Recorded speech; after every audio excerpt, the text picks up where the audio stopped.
Welcome to MojoPlays, and today we're taking a look at the 10 biggest changes in Metroid Prime Remastered.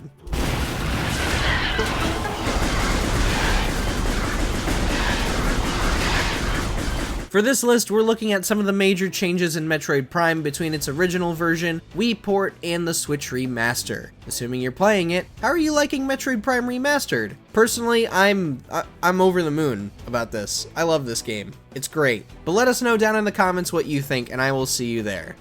Before we begin, we publish new videos all week long, so be sure to subscribe to MojoPlays and ring the bell to be notified about our latest videos. The leading lady herself.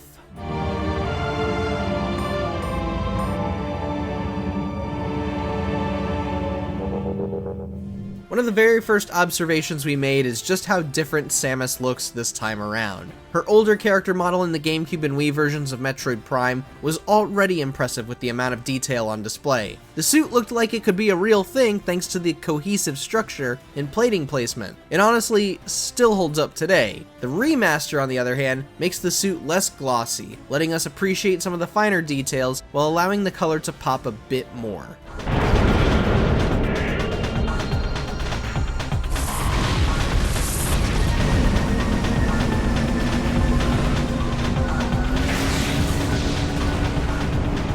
Frigate Orpheon.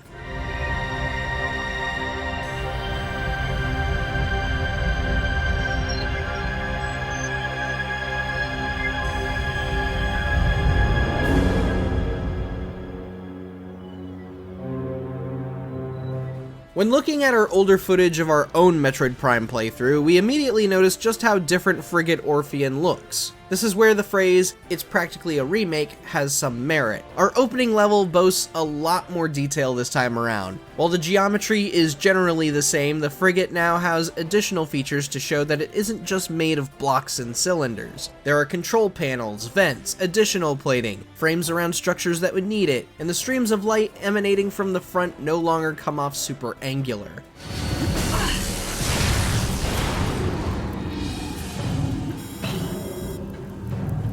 The specs.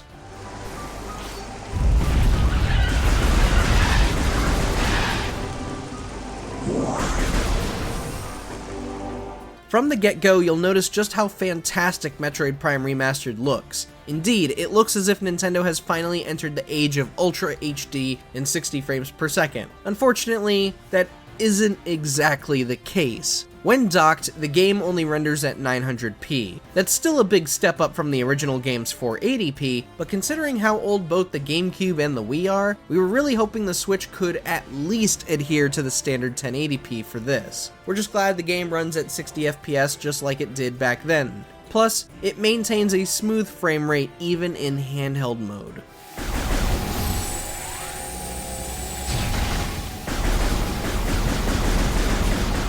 HUD.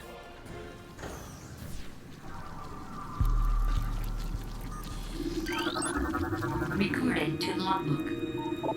This is one change that is going to depend on how you like your HUD displayed. While the widescreen gives more room for the player to take in their surroundings, it might still feel a bit cluttered to some players. Thankfully, there are settings to customize your experience the way you want. You can change the HUD's opacity if you want to see more of the environment, and even turn off the visibility of Samus's helmet. And if the HUD's movement makes you a bit motion sick, you can turn that off too. There's a lot of options for you to really make sure that you experience this game in the way you want.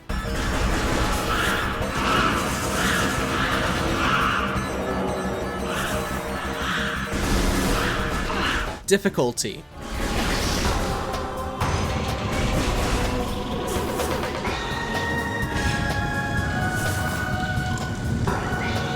Metroid Prime Remastered offers two difficulty settings for those who just want to shut their brain off and explore. If you, for some reason, don't want to partake in this game's excellent combat, you can choose to play at a casual difficulty, making the game a total breeze. But if you aren't great at figuring out where you need to go, there's a newly integrated hint system to help you out. If enough time passes before you haven't made it to the next objective, the game will set a marker down for you. As for puzzles, well, you're on your own for those.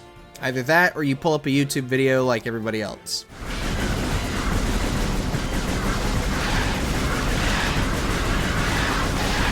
Visual effects.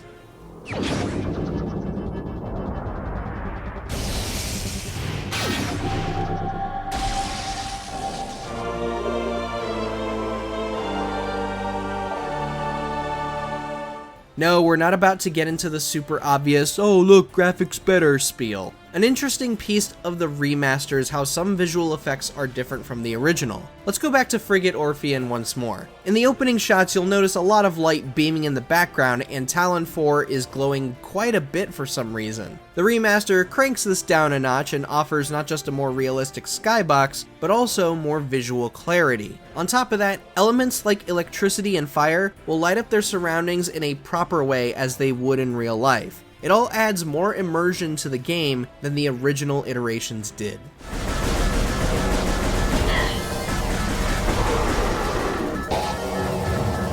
Combat.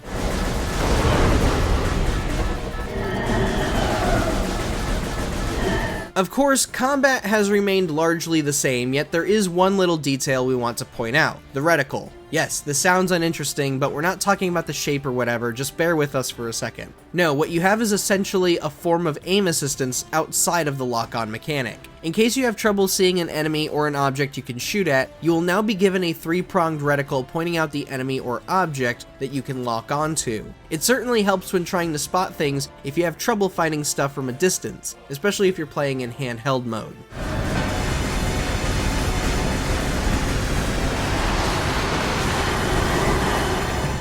Controls.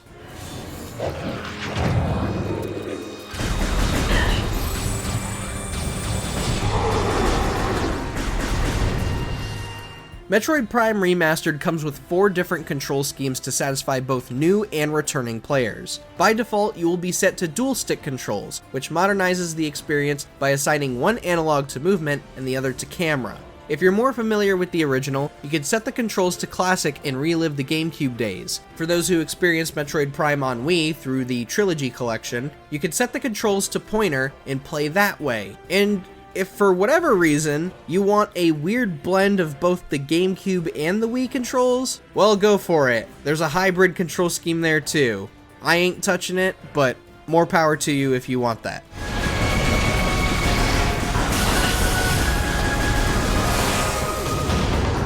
The leading space pirate himself.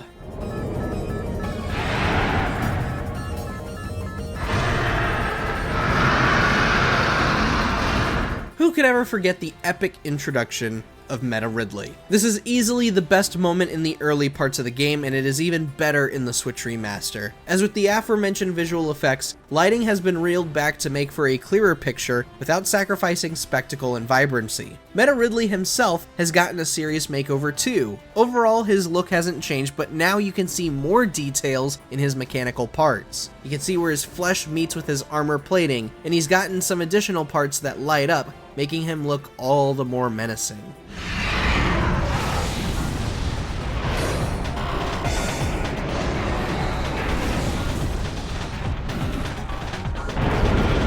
Additional content.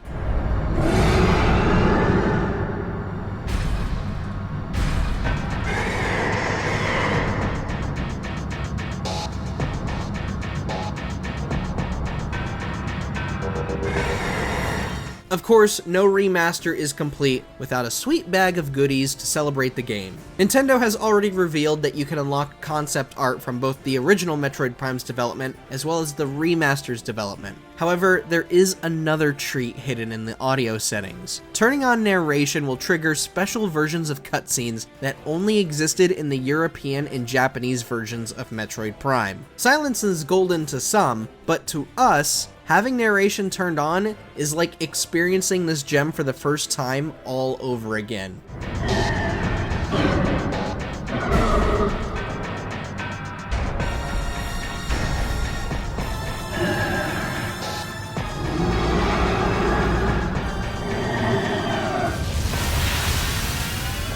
Did you enjoy this video? Check out some of our other videos here on MojoPlays, and don't forget to subscribe for more awesome content every day.